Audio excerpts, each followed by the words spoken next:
Talking Trees with Lily and Jad. Welcome to Talking Trees. It's Sunday, and that means it's time for our weekly wrap-up, where we revisit the key topics covered throughout the week.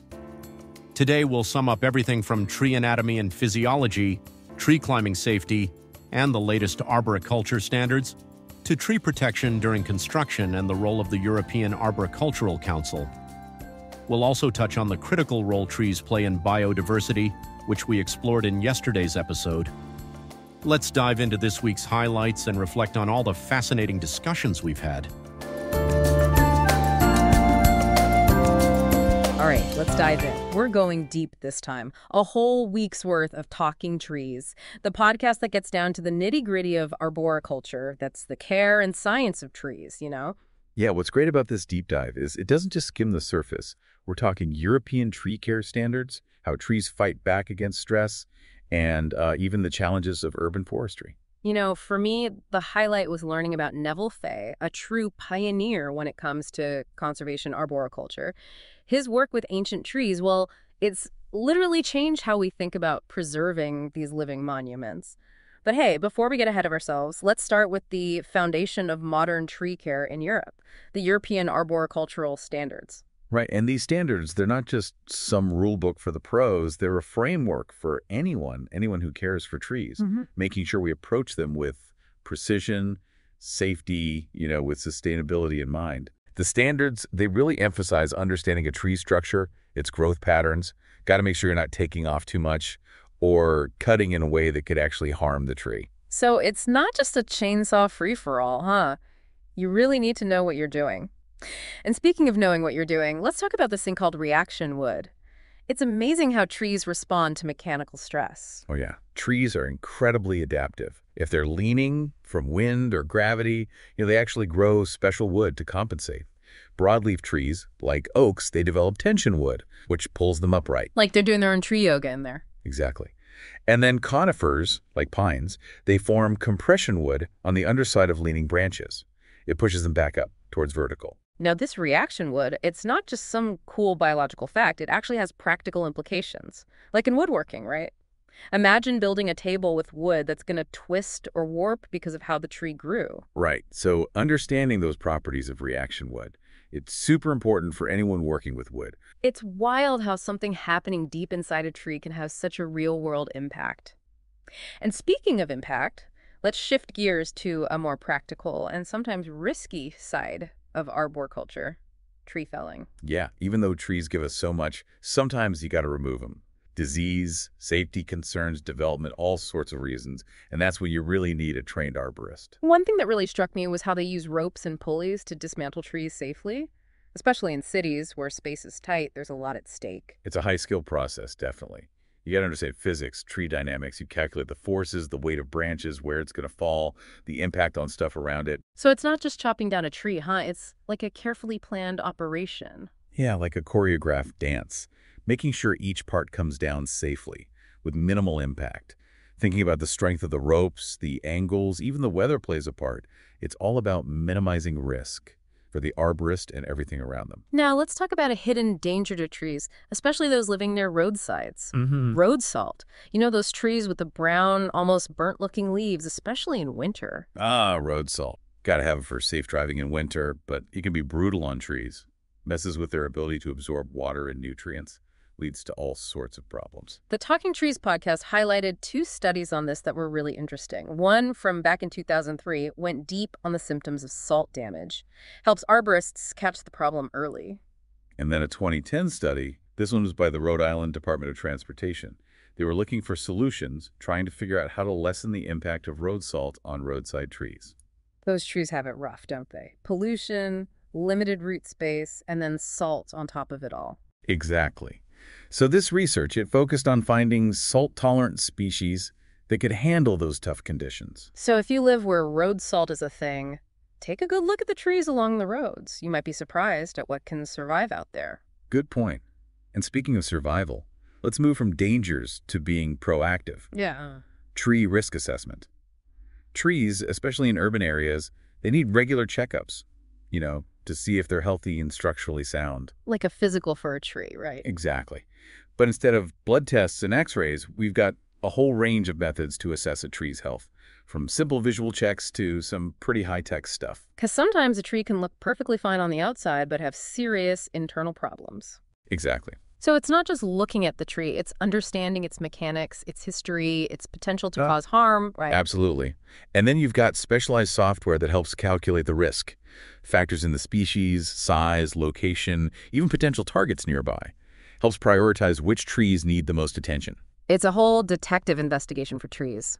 And speaking of organizations doing great work for trees, we got to talk about the European Arboricultural Council, or EAC. Yeah, the EAC, they're leading the charge for high standards in tree care across Europe.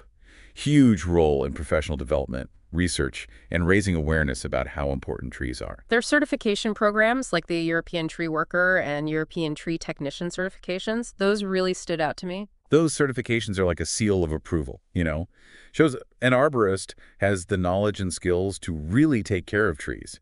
It's how you make sure that people caring for our trees are qualified, up to date on the latest techniques. And the EAC, they do so much more than certifications. They've got events, research publications, and this year was special. The EAC celebrated its 30th anniversary.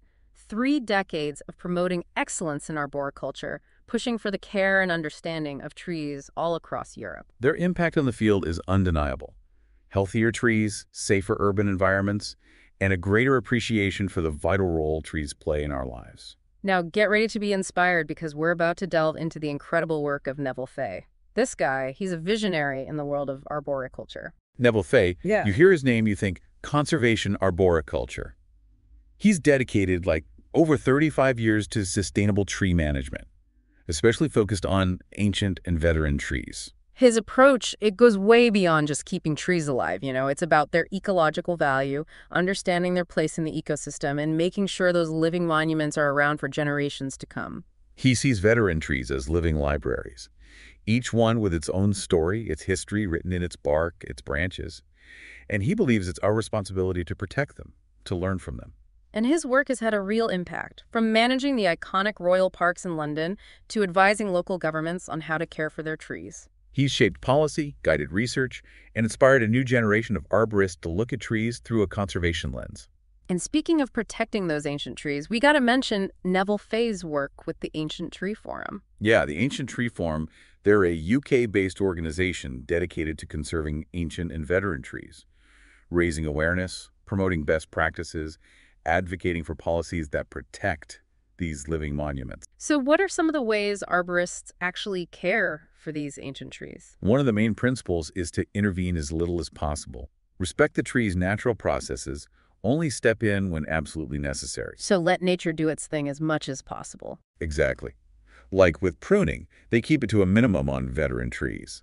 Because too much pruning can actually weaken the tree, make it more susceptible to diseases and pests. Another important technique is providing support for branches or cavities that are weak. Like using props or cables to help distribute the weight and prevent further damage. It's like giving those old trees a little extra help to keep on going. That's the idea. It shows how much arborists care about these trees, And speaking of taking care of trees in our communities, let's talk about tree risk assessment. Super important, especially in urban areas where trees are living side by side with people and buildings. We've talked about how much trees benefit our cities. They clean the air, provide shade, reduce noise pollution. They even make us feel better. But they can also pose risks, especially as they get older or face challenges from their environment. And that's where tree risk assessment comes in. It's about identifying those potential hazards. And figuring out how likely they are to cause harm. It helps keep people and property safe, while still allowing us to enjoy all the good things trees do. The Talking Trees podcast gave a good overview of the different ways to assess tree risk. Starting with visual inspections, where arborists look for signs of decay or weakness. And then there are more advanced techniques, like sonic tomography. But remember, removing a tree is always the last resort. Arborists will try everything they can to save a tree, because they understand how valuable they are to our cities. As we wrap up this part of our deep dive into the Talking Trees podcast, let's think about how all these topics are connected. From the technical aspects of pruning and tree felling to the idea of trees as biotopes. From the importance of managing salt and assessing risk to the role of the European Arboricultural Council and the inspiring work of Neville Fay. Tree care is clearly a complex and multifaceted field. It requires a holistic approach that considers the needs of the tree, the environment, and the community. But it's also incredibly rewarding. Because trees give us so much. They clean our air, provide shade, make our surroundings beautiful, and connect us to nature. So let's all do our part to ensure that trees continue to thrive for generations to come. Whether it's planting a tree in your yard, supporting sustainable forestry, or simply appreciating the beauty of a tree-lined street. Every little bit helps. Because trees are essential for our well-being and for the health of our planet. So as we finish our deep dive into the world of arboriculture, let's remember what we've learned from talking trees. let's appreciate the trees around us. Fight for their protection. Support those who care for them. Because in a world facing so many challenges, Trees offer hope resilience, and a reminder that we're all connected. keep exploring the world of trees, everyone. And remember, every tree has a story to tell. Thanks for listening to Talking Trees. Starting Monday, our podcast will be available exclusively to our supporters on www.herohero.co/talkingtrees, and we truly appreciate your support. If you enjoy our conversations but aren't ready to subscribe, no worries. You can still join us every Sunday for our weekly wrap-up where we summarize all the week's key topics. Until next time, thanks for being a part of our tree-loving community, and we'll see you next Sunday.